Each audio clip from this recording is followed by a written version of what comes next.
entre le visa touriste pour les États-Unis et le visa touriste pour le Canada, lequel me semble plus accessible. Déjà, bon, tous les visas sont compliqués, tous les visas sont aussi faciles, tout dépend du dossier de tout un chacun. Il peut arriver que vous demandiez le visa pour les États-Unis, ça ne marche pas, et vous allez au Canada, ça marche.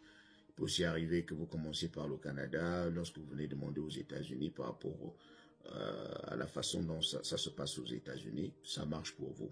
Mais peut-être que le Canada a dit non. Alors, la différence entre les deux visas, c'est que, bon, celui du Canada me semble un peu plus accessible parce que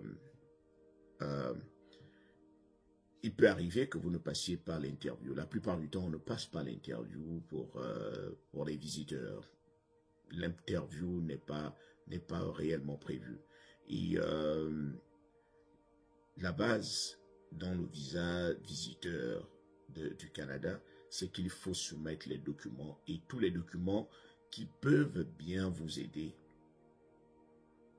qui peuvent bien convaincre les agents de l'immigration. Dans ce domaine-là, ce qui est bien, c'est que vous êtes sûr qu'on va regarder vos documents. Parce que on vous demande d'envoyer tous vos documents. Vous êtes sûr qu'on va au moins les regarder, on va au moins jeter un coup d'œil. Aux États-Unis, par exemple, dans les ambassades américaines, il peut arriver qu'on ne vous demande pas vos documents. C'est ça. Il peut arriver qu'on ne vous demande pas vos documents. Et ce qui complique un peu l'interview des États-Unis, c'est que l'interview est là.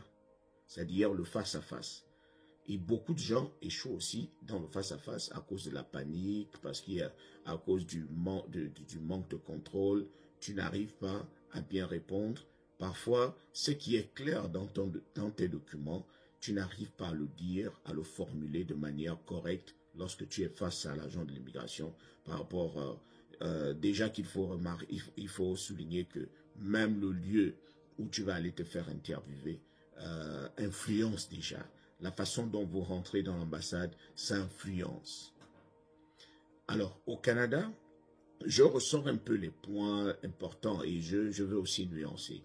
Au Canada, lorsque tu as déjà soumis tes documents et que tes documents sont conformes, rassure-toi que tu n'as pas mis des faux documents à l'intérieur. En fait, les documents que tu vas aussi soumettre, rassure-toi que ces documents sont clairs, que ces documents peuvent parler à ta place. Rappelle-toi, l'interview n'est pas obligatoire. Il peut arriver qu'on valide ton visa sans qu'il y ait d'interview. Donc, il faut que tes documents soient clairs. Ce qui peut aussi être un inconvénient. Parce que lorsque l'avantage aussi, de l'autre côté, pour l'interview, c'est vrai qu'on a vu que c'était un inconvénient, mais ça peut aussi être un avantage parce que quelque chose que quelqu'un n'a pas bien compris dans tes documents, il est capable de te le demander en face pendant l'interview et tu es capable de mieux expliquer cela. Est-ce que vous voyez? Je suis capable de mieux argumenter, de mieux expliquer que à telle ou telle période, j'avais eu un problème et voilà comment ça s'est passé. Peut-être qu'on le fait aussi de manière écrite au Canada, mais c'est un peu plus touchant lorsque c'est du face-à-face. Et l'avantage aussi, c'est que au Canada, lorsqu'on vous refuse le visa, en fait, le refus est un peu plus clair par rapport aux États-Unis. Aux États-Unis, c'est un peu plus ambigu. Tu vas encore te poser la question, mais qu'est-ce qui a même fait en sorte que je rate le visa? Je ne sais pas si c'est mon lien au pays, je ne sais pas si c'est le motif que j'ai mal choisi, je ne sais pas si ce sont mes réponses que j'ai mal données. Au Canada et un peu en France, je pense en France également parce que j'en ai vu, c'est un peu plus clair. On te dit ce qui t'a embêté pour que lorsque tu vas revenir, que tu saches ce qu'il faut améliorer. Donc, tous les visas sont importants, tous les visas sont faciles et difficiles. Tout dépend de la manière dont se présentera votre dossier. Envoyez tous les documents et ne prenez pas de risques si vous savez très bien que vous ne répondez pas aux critères. Si vous savez très bien que vous n'avez pas assez de documents pour vous aider. surtout lorsqu'on parle du visa touriste canadien. Sachez, il faudrait que vous le reteniez, les documents doivent parler pour vous. Alors, les liens au pays doivent être présents. 3 phases, le motif, le côté financier et les liens dans votre pays. Le lien dans votre pays doit être solide.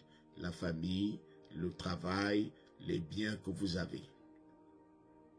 Le motif, vous choisissez bien un motif, vous vous rassurez que vous avez assez de finances par rapport à là où vous allez, par rapport à votre séjour.